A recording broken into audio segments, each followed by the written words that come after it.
En un mundo cada vez más volátil, los eventos del Medio Oriente han escalado a un nivel sin precedentes. A finales de febrero de 2026, Israel y Estados Unidos lanzaron una serie de ataques coordinados contra Irán, conocidos como Operación Rugido del León, con el objetivo declarado de inducir un cambio de régimen y neutralizar el programa nuclear y de misiles iraní. El primer ministro israelí, Benjamin Netanyahu, justificó la ofensiva como una medida urgente, afirmando que Irán estaba a meses de hacer inmunes sus programas nucleares y de misiles a cualquier intervención externa.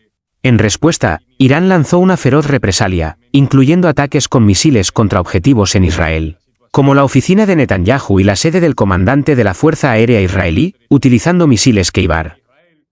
Un impacto notable ocurrió en Beit Shemesh, donde un misil iraní mató a 9 personas, un sitio que Netanyahu visitó personalmente para resaltar la amenaza. La escalada no se limitó a Israel. Irán extendió sus ataques a bases estadounidenses y aliados en el Golfo, lanzando más de 400 misiles balísticos y casi 1,000 drones contra países como Arabia Saudita, Emiratos Árabes Unidos, Qatar y Kuwait, apuntando a infraestructuras energéticas clave como la refinería de Ras Tanura en Arabia Saudita y la central eléctrica de Jebel Ali en Dubái. En un movimiento que ha sacudido los mercados globales, la Guardia Revolucionaria Islámica anunció el cierre del estrecho de Hormuz el 2 de marzo de 2026, amenazando con incendiar cualquier buque que intente cruzarlo, lo que ha provocado una paralización efectiva del tráfico marítimo y un aumento vertiginoso en los precios del petróleo.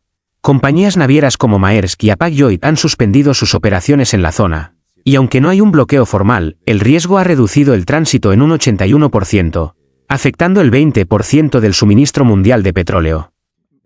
Este conflicto, que ya ha causado bajas civiles y militares en múltiples naciones, ha llevado a advertencias del Departamento de Estado estadounidense para que sus ciudadanos evacúen la región, mientras que el Consejo de Seguridad de la ONU urge a la contención. Vamos a tomar contacto ahora con Andrés Repetto para hablar de toda esta guerra entre Irán, Israel, Estados Unidos y otros países árabes. ¿Cómo está la situación en este momento y qué es lo que puede llegar a pasar? Algo difícil de saber, por cierto. Andrés, querido, buen día.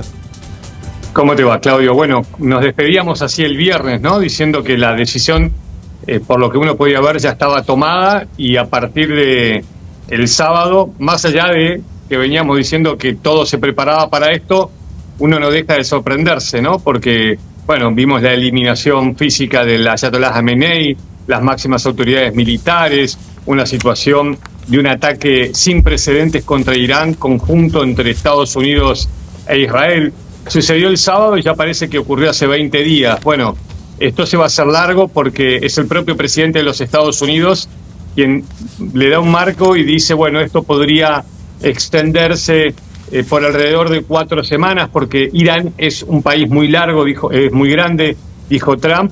Decirte que hace unos minutos nada más, la Guardia Revolucionaria iraní anunció que atacó las oficinas del primer ministro Benjamin Netanyahu y un comando militar. Desde Israel están diciendo que no hubo víctimas, que el primer ministro está a salvo, pero bueno, misiles que impactaron en un lugar importante a nivel político, ¿no? En Israel. Sí, y también como digo, una estrategia de Irán para tratar de debilitar o generar mayor conflictividad tiene que ver con el ataque en Dubái a un hotel 7 estrellas con la forma de bandera icónico de Dubái, que recibió también ahí el impacto de el Burj Al Arab, ¿no? Sí.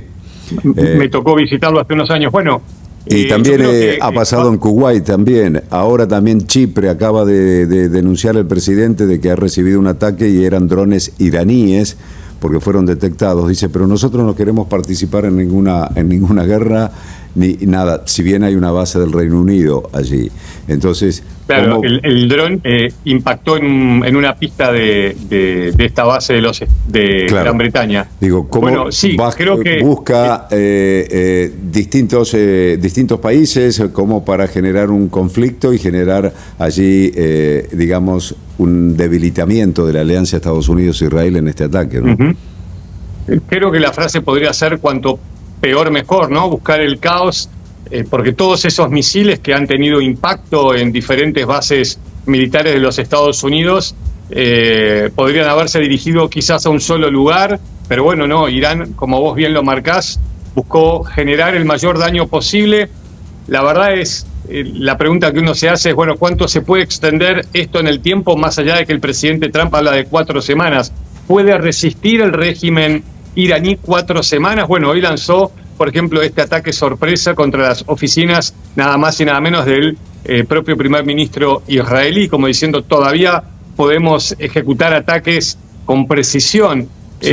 Pero tienen la capacidad misilística, la seguirán teniendo, porque el ataque contra el régimen es demoledor y cada vez que se dispara un misil inmediatamente saben dónde está y lo destruyen. La capacidad militar es muy superior, pero la pregunta es, más allá de todo lo que estamos viendo, ¿cuál es el objetivo de la guerra? Bueno, el objetivo supuestamente era evitar que Irán tenga un acceso a un arma atómica, una historia repetida en los últimos años. En el último ataque, evidentemente, Estados Unidos no lo resolvió, si no, no estarían evidentemente atacando de nuevo. Te quiero decir sobre ese punto que si bien Grossi, que es el director de la Agencia Atómica de las Naciones Unidas, dice que todavía no tienen información del ataque contra centrales nucleares iraníes, desde Irán están diciendo que ya se atacaron 2 centrales o 2 lugares, 2 sitios atómicos de Irán.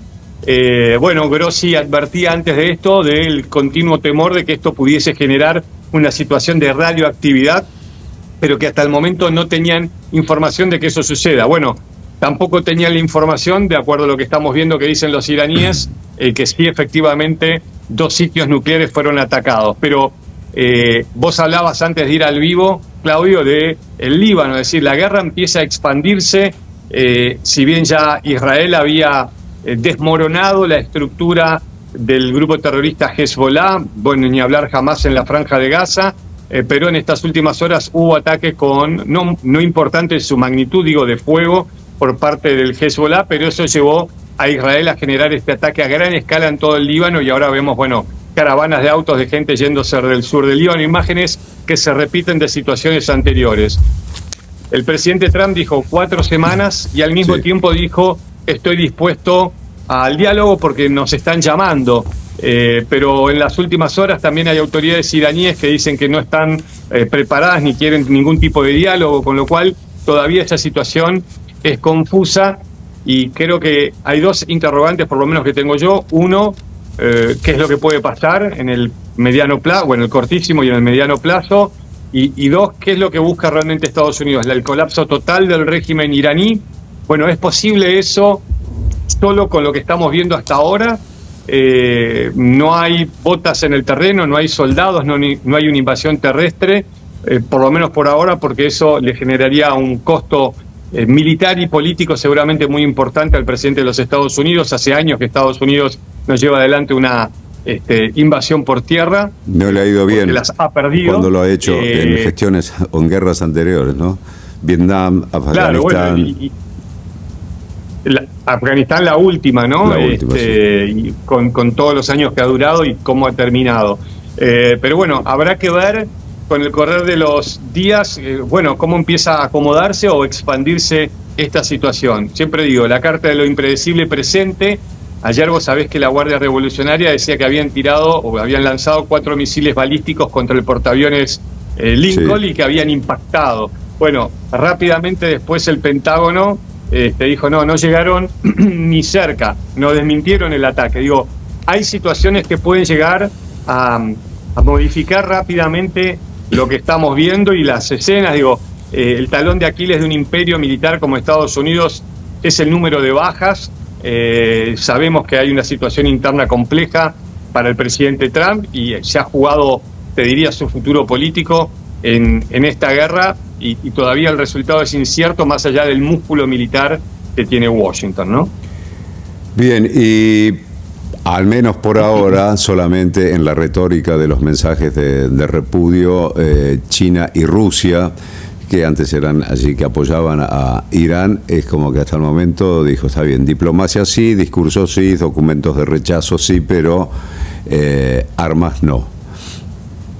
Sí, es muy interesante lo que me preguntás, Claudio, porque eso es así hasta ahora. acordate que hace un par de semanas movía el mundo la nueva doctrina de seguridad nacional hecha pública por Estados Unidos. Hace un par de semanas Estados Unidos decía, bueno, lo que hicimos hasta ahora nos vamos a retirar, nos vamos a concentrar, ¿te acordás? En nuestra zona de influencia. Y bueno, ese era un elefante que se movía marcha atrás en una cristalería, reconfigurando el poder mundial, y muchos diciendo, bueno, si esto es como el TEC, ¿no? Se van de acá, bueno, ¿quién iba a ocupar esos espacios? Trump decía que era el hombre que había terminado todas las guerras y que iba por la paz, y lo que están viendo estas potencias es que Estados Unidos sigue expandiéndose, ¿no? Y que sigue teniendo un poder global, ¿no? Con lo cual estamos en un contexto de una guerra mundial, y todo está interconectado. Entonces, digo, no digo que rápidamente haya una acción de China y Rusia eventualmente por este conflicto, pero creo que hay que seguir mirando todo de cerca, porque en este contexto de guerra mundial y en esta situación de un Estados Unidos que se sigue expandiendo, cuando decía que iba a hacer lo contrario, hay que ver cómo siguen reaccionando más adelante estas dos superpotencias. Indudablemente. Y lo otro tiene que ser el económico. Ya vamos a estar avanzando más en los próximos minutos con la evolución de los mercados y el tema del petróleo. Allí en donde cerrado el estrecho de Hormuz, así que comunica el Golfo Pérsico con el Golfo de Omán, donde pasa el 30% de la comercialización del petróleo del mundo pasa por ahí, y de gas también.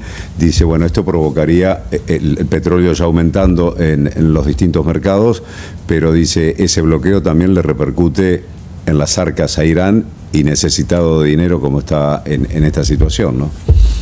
Sí, bueno, totalmente. Bueno, de hecho, gran parte de ese petróleo se lo vendía a China, y esto también repercute en la economía mundial, seguramente repercute también en la economía de los Estados Unidos, pero previo a este ataque, Trump se acomodó en los pozos petroleros venezolanos, ¿no? Es decir, claro, hoy detenta ese poder también. Pero por eso digo, lo que parecía y lo que fue un primer día de una demolición desde lo militar al régimen iraní, estamos en las 72 horas, y yo creo que ir por el día 3, 4 ya nos va a hacer perder, digo, pero atención, ¿no? Porque todo puede suceder, y todavía no sabemos si Irán realmente tiene el poder de ejercer esa guerra asimétrica. Da la impresión que en Medio Oriente no, por un Hezbollah prácticamente aniquilado, con un poder de fuego mucho menor que en el pasado por la máquina militar israelí.